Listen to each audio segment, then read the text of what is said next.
జగన్ ను టార్గెట్ చేసి అంతరించిపోయిన ఫ్యాక్షన్ మళ్లీ తెర మీదకి తెస్తున్నారని విమర్శించారు మాజీ మంత్రి ధర్మాన ప్రసాదరావు.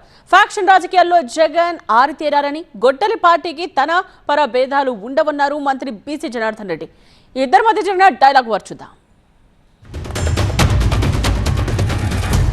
2 సంవత్సరాల అధికారం అయిపోయిన తర్వాత నువ్వు చెప్తుంది ఒక వ్యక్తిని చూపించి ఆ వ్యక్తి పట్ల వ్యతిరేకత మీ అందరూ పెంచుకోండి, మళ్ళీ నాకు అధికారం ఇవ్వండి అని ఇప్పటి నుంచి నువ్వు స్టార్ట్ చేస్తావు.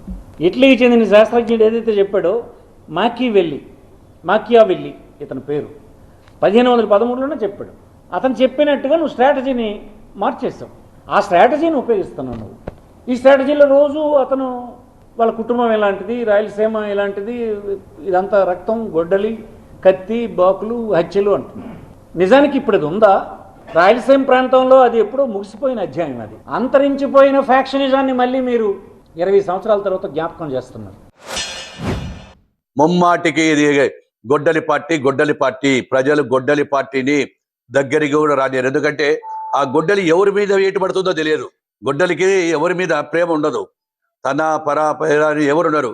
పేదవాడి మీదైనా గొడ్డలి పోతుంది, ధనికుడి మీద పోతుంది, వ్యాపారస్తుడి మీద పోతుంది, ఇన్వెస్ట్మెంట్లు పెట్టేటోడి మీద పోతుంది, ఆఖరికి అధికారుల మీద కూడా పోవడానికి ఆ రోజు ఎవరు వెనకాడదు ఆ గొడ్డలి పార్టీ. కాబట్టి గొడ్డలి పార్టీని నమ్మే పరిస్థితుల్లో లేరు అని చెప్పి కూడా తెలియజేస్తున్నాము.